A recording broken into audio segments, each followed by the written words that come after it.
சேலத்தில் சாதி கலவரத்தை உண்டாக்கிய விசிகா. இது நம்ம ஆட்டம். நீ ஏறி யார் ரகபில அது நம்ம காலம். போராட்டத்தில் ஈடுபட்டவர்கள் கல்வீசி தாக்கியதில் பல போலீசார் காயமடைந்திருக்கிறார்கள், பெண்கள் உட்பட.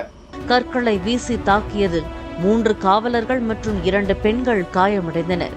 இந்த சம்பவத்தின் பின்னணி என்ன, எதனால அங்க ஒரு கலவரம் ஏற்பட்டிருக்கு, அந்த அம்பேத்கர் சிலையை திறக்கிறதுல என்ன பிரச்சனை அப்படிங்கிறதெல்லாம் இந்த வீடியோ முழுக்க பார்க்கலாம். வாங்க வீடியோக்குள்ள போகலாம். அதுக்கு முன்னாடி சப்ஸ்கிரைப் பண்ணாம இருந்தீங்கன்னா சப்ஸ்கிரைப் பண்ணுங்க, அப்பதான் நான் போற வீடியோ உங்களுக்கு உடனுக்குடனே வரும்.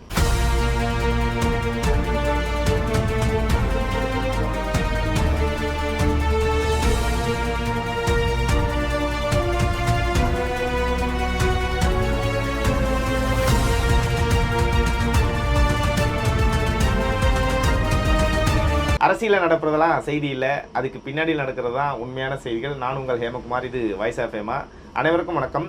சேலத்தில் ஒதியத்தூர் அப்படிங்கிற பகுதியில் ஒரு கலவரமானது ஏற்பட்டிருக்கு. இது 2 நாட்களாக நடந்துட்டுருக்கு. நம்ம ஃபுல் டீட்டெயில் கலெக்ட் பண்ணிட்டு தான் இதை பற்றி பேசணும்னு சில பேர் இதை பற்றி பேசுன்னு சொல்லியிருந்தீங்க. நம்ம அறகுறையாக எதுவுமே பேசக்கூடாதுன்னு சொல்லி இதோட ஃபுல் டீட்டெயில் நம்ம வந்து கலெக்ட் பண்ணோம். கிட்டத்தட்ட 2021 காலகட்டத்தில் இந்த அம்பேத்கர் சிலையானது அங்கே நிறுவப்படுது.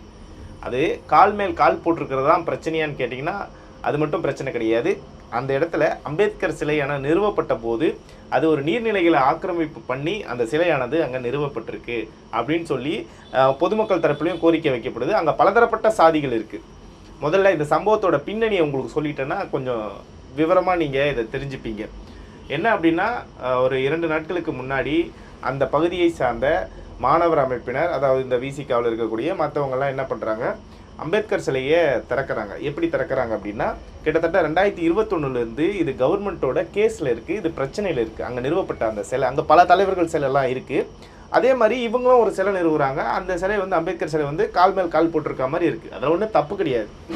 கால் மேல் கால் போட்டோம்னா உட்காந்துருக்க ஷோப்பால் உட்காந்து எப்படியோ ஒன்று பண்ணிக்கலாம். ஆனால் அங்கே இருக்கிற மக்கள்லாம் எதிர்ப்பு தெரிவிக்கிறாங்க. இது வந்து நீர்நிலையை ஆக்கிரமிப்பு பண்ணி கட்டியிருக்கீங்க, இந்த இடத்துல வேணாம், எங்களுக்கு எந்த சிலையுமே வேணாம், எடுத்துடு அப்படின்ற மாதிரி பேசியிருக்காங்க.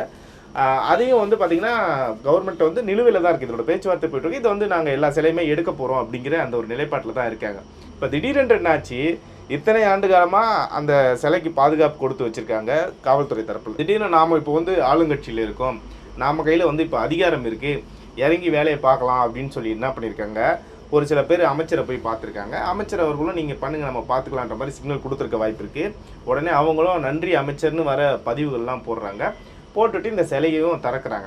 அப்போது அங்கே இருக்கக்கூடியவர்கள் மறுபடியும் பிரச்சனை, அதாவது அங்கே வந்து ஒரு சமூகம் மட்டும் இல்லை, பல சமூகங்கள் இருக்குது. அந்த பல சமூகத்தை சார்ந்தவங்க எல்லாம் மறுபடியும் என்ன பண்ணுறாங்க, இந்த இடத்துல சிலை வேணான்னு தானே சொன்னோம், இது பிரச்சனையில் தானே இருக்குது, இப்போ எப்படி திடீர்னு திறந்தீங்க, கவர்மெண்ட் இதுக்கு என்ன உத்தரவு கொடுத்துருக்கா அப்படின்னு சொல்லி போராட்டத்தில் இருக்கிறாங்க, சாலை மறியலில் ஈடுபடுறாங்க. அங்கே வந்த மாவட்ட ஆட்சியர் இல்லை மாவட்ட துணை ஆட்சியர் யாரோ வந்து அதை என்ன பண்ணியிருக்காங்க, இல்லைங்க நாங்கள் எல்லா சிலையுமே நீக்கிடுறோம் அப்படின்னு சொல்லி அதை தகரம் போட்டு மறுபடியும் மூடுற வேலையில் ஈடுபடுறாங்க. அப்படி மூடுற வேலையில் ஈடுபடும் போது தான் என்ன பண்ணுறாங்க, இந்த சிலை வச்ச குரூப் என்ன பண்ணுறாங்க, கல்வீசி தாக்க ஆரம்பிக்கிறாங்க. யார் மேலே கல்வீசி தாக்குதல் நடத்துகிறாங்க அப்படின்னா, இந்த போராட்டம் எதிர்த்து போராட்டம் பண்ணவங்க அவங்க மேலே தான் இந்த குரூப் வந்து கல்வீசி தாக்க மாட்டாங்க. ஏன்னா அங்கே தான் தகர வச்சு மூடிட்டாங்கல்ல. மூடினதுக்கப்புறம் மூட சொல்லி போராட்டம் பண்ணவங்களுக்கு எந்த பிரச்சனையும் இல்லை, அவங்க கலைஞ்சிட்டாங்க. ஆனால் அங்கே இருந்த இந்த குரூப்பை சேர்ந்தவங்க, அந்த சிலை வச்ச குரூப்பை சேர்ந்தவங்க என்ன பண்ணுறாங்க, கல் எடுத்து அடிக்க ஆரம்பிக்கிறாங்க. அப்போ வந்து பல போலீஸார் வந்து காயமடைகிறாங்க.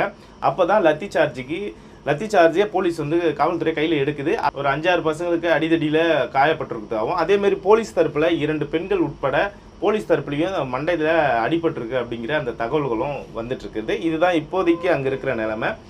இந்த பிரச்சனைக்கு நான் இது வரைக்கும் சொன்னதில் மூல காரணம் என்னவா இருக்குது அப்படின்னா, அங்கே வந்து நீங்கள் கால் மேலே கால் போட்டு சிலை திறக்கிறதோ இல்லை வந்து அம்பேத்கர் சிலை திறக்கிறதோ அது பிரச்சனை கிடையாது. அங்கே ஏகப்பட்ட சிலை ஏற்கனவே இருக்குது, இதுவும் ஒரு சிலை. ஆனால் அங்கே இருக்கக்கூடிய ஊர் மக்கள் இதுக்கு எதிர்ப்பு தெரிவிக்கிறாங்க. நீர்நிலை ஆக்கிரமிப்பு பண்ணி கட்டியிருக்கீங்க, இது வேணாம், இந்த இடத்துல வேணாம், எல்லா சிலையுமே எடுத்து எங்களுக்கு ஃப்ரீ பண்ணிடுங்கன்றாங்க. எல்லா சிலையும் எடுக்கிறதாக அரசும் வந்து வாக்குறுதி கொடுத்துருச்சு. ஆனால் இன்றைக்கி இருக்கிற சமூக வலைதளங்களில் பல யூடியூபர்ஸ் பேசிகிட்டு இருக்காங்க, சாதி கலவரம், சாதி வரி பிடிச்சவங்க இப்படி பண்ணுறாங்க, அம்பேத்கர் பிடிக்காம இப்படி பண்ணுறாங்க, அப்படி பண்ணுறாங்க. இது வந்து இவங்க தங்களுடைய சாதி அரசியலை நிலைநிறுத்துறதுக்காக அவங்க என்ன பண்ணுறாங்க, வெளியே இவங்க வந்து அம்பேத்கருக்கு எதிரானவங்க, சிலை வைக்கக்கூடாதுன்றாங்க அப்படின்னு. பிரச்சனை, நீங்கள் எத்தனையோ இடத்துல சிலை வைங்க, யாரும் எதுவும் வந்து கேட்க போல, ஒரு பிரச்சனைக்குரிய இடம், சர்ச்சைக்குரிய இடமா இருக்குது, அங்கே வேணான்னு அந்த மக்கள் அவமதிக்கிறாங்க அப்படின்னா அதை ஏற்றுக்கணும். அந்த இடம் வேணாம், வேறு இடத்துல வச்சுக்கலாம் அப்படின்னா வேறு இடத்துல வச்சுக்கலாம். இல்லை நான் அங்கே தான் செய்வேன், இது என்னுடைய ஆட்சி, எங்கள் அண்ணன் விஜயோடைய ஆட்சி அப்படின்னு சொல்லி போனால் அண்ணன் விஜய் நல்லா காட்டி அமைச்சிருக்காரு. வெளியில் எல்லாரும் என்ன சொல்கிறாங்க, கல் எரிஞ்சிருக்காங்க சாதி வெறியர்கள் அப்படின்னு நிறைய பேர் பேசிகிட்டு இருக்காங்க. கல் எரிஞ்சது யாரும் இல்லை, அந்த சிலை வச்ச தரப்பு தான் கல் எரிஞ்சிருக்காங்க. பாலிமர் தொலைக்காட்சியில் தெளிவாக சொல்லியிருக்காங்க. அது போக மற்றவங்களும் போலீஸ் தரப்புலையும் இதை தான் சொல்கிறாங்க, நாங்கள் தகர சீட்டை போட்டு மறுபடியும் மூடுறோம், கல் வந்து அந்த பக்கத்துலேருந்து எரியிறாங்க அப்படிங்கிறது தான் தகவல். ஆனால் இங்கே பொய்யான ஒரு தகவலை நிறைய யூடியூபர்ஸும் நிறைய ஃபேஸ்புக்கில் நான் பார்க்க நேர்ந்தது. அது என்னென்னா, சாதி வெறி பிடித்தவர்கள் அம்பேத்கர் சிலையை திறக்க விடவை விஜய் அண்ணா நீங்கள் வந்துட்டீங்க, எங்களுக்காக நீங்கள் இதை செய்ய மாட்டீங்களா அப்படின்னு கதறிட்டு இருக்காங்க. அது அரசோட அது வந்து நிலுவையில் இருக்குது, அவங்களுடைய கன்சல்டிங்கில் இருக்குது. அந்த சிலையெல்லாம் எடுக்கிறதா வர வாக்குறுதி கொடுத்துருக்காங்க. அப்படி இருக்கும்போது யாரோட அனுமதியும் இல்லாமல் போய் திடுதிப்புன்னு ஒரு சமூக பதற்றத்தை உருவாக்கி ஒரு பெரிய அளவில் அந்த இடத்துல என்ன சொல்கிறது, ஒரு கலவரத்தை உண்டு பண்ணணும்னு சொல்லி இந்த வேலையை செஞ்சுருக்கிறதா தான் நாம் பார்க்கணும். சும்மா அது இருக்குது, ஏற்கனவே பிரச்சனைகள் இருக்குது. ஏதோ நேற்றுக்கு சிலையை திறந்து நேற்றுக்கு வச்சு இன்றைக்கி சிலையை திறந்து இந்த பிரச்சனை வந்தது அப்படின்னா நீங்கள் கேட்குறது நியாயம். இது 2021 இருக்குது. இன்றைக்கி வந்த இந்த வீரமோ தீரமோ ஏன் உங்களுக்கு வந்து திமுக ஆட்சியில் இல்லை? திமுக ஆட்சியில் நீங்கள் அவங்க கூட தானே கூட்டணியில் இருந்தீங்க. அப்போ கேட்டு நீங்கள் அந்த அம்பேத்கர் சிலையை திறந்துருக்கலாமே, அப்போ திறக்கலை. இப்போ விஜய் அவர்கள் வந்துட்டார், நம்ம ஆட்சியில் பங்கு பெற்றுட்டோம், நம்ம வந்து இன்றைக்கி நம்மளோட காலம் அப்படின்னு சொல்லி இறங்கி இந்த பிரச்சனையை பெரிய அளவில் ஊதி இது ஒரு சாதிய கலவரமாக மாற்றிட்டாங்க. இந்த சம்பவத்துக்கு பின்னாடி இவ்வளோ விஷயம் இருக்கும்போது, ஆனால் இந்த சில பேர் வந்து வெளியில் இது ஒரு ஏதோ ஒரு சாதி கலவரம், ஏதோ ஒரு சமூகம் இதை செஞ்சிருச்சு அப்படின்னு சொல்லி ஒரு பிம்பப்படுத்துவது இருக்குமா, இந்த சமுதாயத்தில் இன்னும் வந்து பல சாதி கலவரத்தில் உண்டு பண்ணுற வேலை தான்.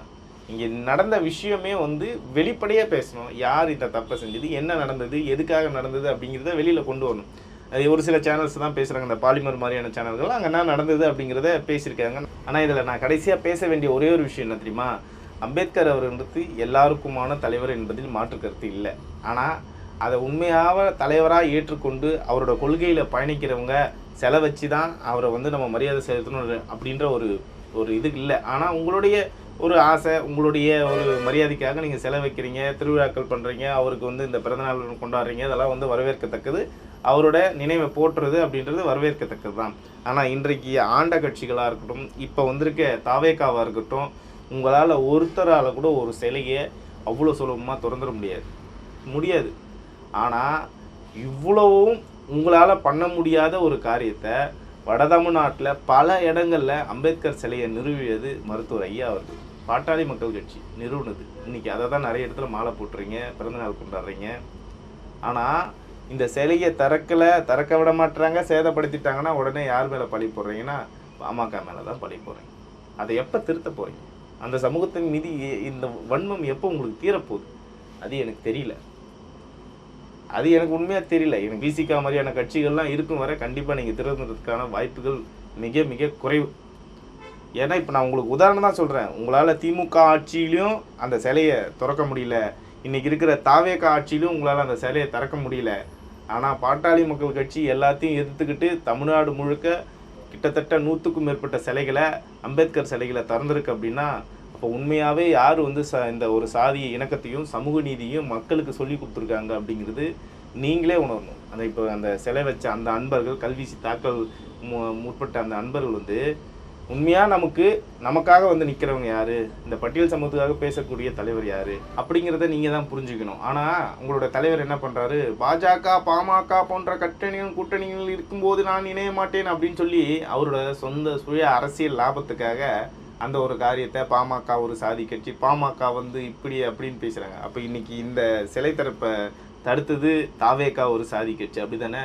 இந்த 5 ஆண்டு காலமாக இந்த சிலையை திறக்க விடாமல் விட்டது திமுக ஒரு சாதி கட்சி, சாதிய ஆணவ கட்சி, அம்பேத்கருக்கு எதிரான கட்சி, அப்படி தானே நீங்கள் சொல்லியிருக்கணும். இதில் இன்னொரு முக்கியமான விஷயத்தை நம்ம அடிக்கடி ஞாபகப்படுத்த வேண்டியது இருக்குது. அயோத்திதாஸ் பண்டிகை பற்றி இந்த வருஷம் கூட ஒரு சில பேர் வந்து அவரோட நினைவு நாளுக்கு, பிறந்த நாளுக்கு போயிட்டு மரியாதை செலுத்தினதெல்லாம் பார்த்தோம். ஆனால் அப்படி ஒரு மனுஷன் இருக்கார். அவர் பேரில் சித்தா மருத்துவமனைக்கு அவர் பேரை சூட்டி அந்த இடத்துல அவர் சிலையை நிறுவனது அன்புமணி ராமதாஸ் அவர்கள். நீங்கள் கொஞ்சம் யோசித்து பாருங்கள், இந்த சமூகத்துக்கு யார் வந்து ஒரு இதை விட நல்லது செஞ்சுருப்பாங்க? திமுக செஞ்சிருச்சா? ஏன் அவ்வளோ இப்போ விசிகா உங்களுக்காக என்ன பண்ணியிருக்காங்க சொல்லுங்கள்? மத்திய மருத்துவ படிப்பில் இடஒதுக்கீடு SC/ST மாணவர்கள் வாங்கி கொடுத்தது அன்புமணி ராமதாஸ் அவர்கள். இது மறுக்க சொல்லுங்கள். அதுக்கு பாராட்டு விழா நடத்தினது யார்? திருமணம் தான் நடத்தினார். அவர் தான் பாராட்டு விழா நடத்தினார். எதுக்கு? இவங்களுக்கு செஞ்சதுக்காக. ஆனால் இன்னமும் இந்த மக்கள் உங்களுக்கு எவ்வளோ செஞ்சாலும் அவங்க வந்து ஒரு சாதி வெறி பிடிச்சவங்களாகவும், அவங்க வந்து இந்த சமூகத்துக்கு எதிரானவங்களாகவும் தொடர்ந்து பேசிக்கிட்டு இருக்கீங்க. ஆனால் பல மக்கள் அதை ஏற்றுக்கிறாங்க. ஆனால் சில பேர் வந்து அது உங்களுடைய அரசியல் சுய லாபத்துக்காக இந்த மக்களை வந்து நீங்கள் வந்து அந்த மாதிரி கட்டமைச்சு வச்சுருக்கீங்க. அது ரொம்ப நாளைக்கு நீடிக்காது. மக்கள் திருந்துவாங்க. மக்களுக்கு உண்மை தெரியும். இந்த சமூகம் வந்து எல்லாருக்கும் இணக்கமாக இருக்கக்கூடியவங்க, இவங்க அந்த மாதிரியான ஒரு சமூகம் இல்லை அப்படிங்கிறது கூடிய விரைவில் உங்களுக்கே நல்லா தெரிய வரும்னு நினைக்கிறேன். இதை அந்த சிலை நிறுவிய நண்பர்கள், அந்த பிரச்சனையை ஏற்படுத்திய நபர்களுக்கு நாம் சொல்லிக்க விரும்புகிறது இதுதான். மீண்டும் மற்றொரு காணொளியில் சந்திப்போம். நன்றி, வணக்கம்.